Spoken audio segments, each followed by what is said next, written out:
Lemak dan darah. Imamat 7 ayat 23. Tuhan berfirman kepada Musa, "Katakanlah kepada orang Israel, segala lemak dari lembu, domba ataupun kambing, janganlah kamu makan." Saudara-saudara yang dikasihi oleh Tuhan, salam damai sejahtera bagi kita sekalian. Saat teduh kita hari ini dari Imamat 7 ayat 22 sampai 27. Perikop ini membahas tentang larangan makan lemak.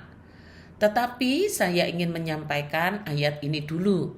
Yang pertama, Roma 14 ayat 17.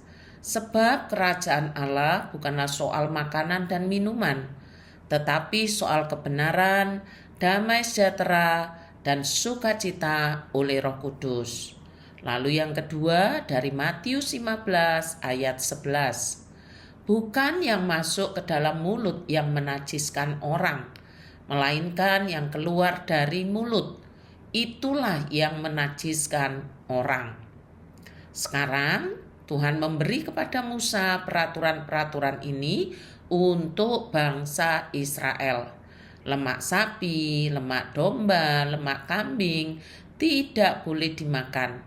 Lemak binatang yang mati dengan sendirinya atau karena diterkam oleh binatang buas tidak boleh dimakan, tetapi boleh dipakai untuk keperluan lain.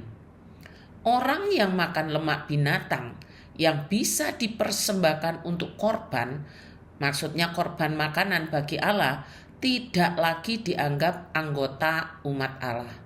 Tidak lagi dianggap sebagai anggota umat Tuhan.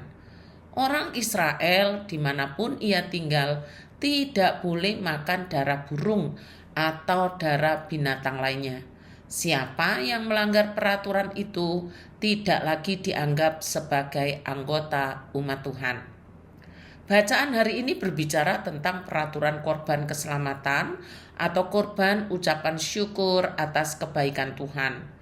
Di dalam ritual ini, Tuhan memberikan bagian untuk imam besar dan para imam yang menyelenggarakan pelaksanaan korban bagi Allah.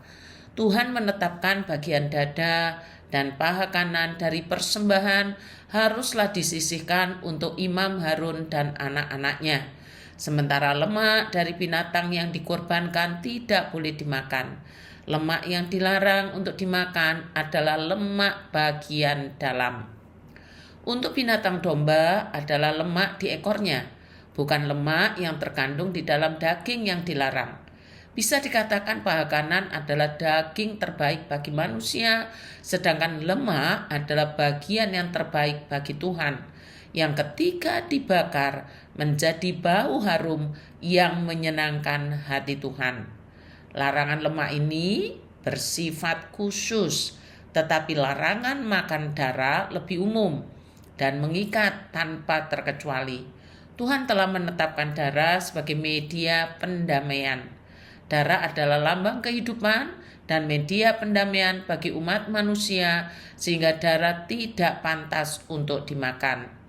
Pengorbanan melalui darah adalah kiasan yang berpuncak di dalam Kristus. Kematian dan pengorbanan Kristus di atas kayu salib sudah cukup, sehingga korban binatang seperti di Perjanjian Lama sudah tidak diperlukan lagi. Jika Yesus sudah menggenapkan hukum Taurat, apakah pembatasan makanan juga otomatis berakhir, termasuk larangan makan darah? Bukankah di dalam Markus 7 ayat 18-19 juga mengindikasikan Yesus menghalalkan semua makanan? Dalam Perjanjian Baru, pola makan seseorang tidak ada hubungannya serta tidak mempengaruhi relasi kita dengan Allah.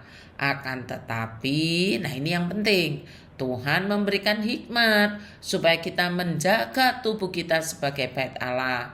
Banyak orang Kristen sekarang tidak makan darah bukan karena alasan doktrinal, namun lebih ke alasan gizi dan kesehatan. Setiap kita bertanggung jawab menjaga tubuh ini sebagai bait Allah yang hidup. Selamat ulang tahun Ivana Febi, Anggi Twin Pravita, dan Ibu Solicen yang tanggal 29 Februari. Doa akan saya japri. Terima kasih. Tuhan Yesus memberkati.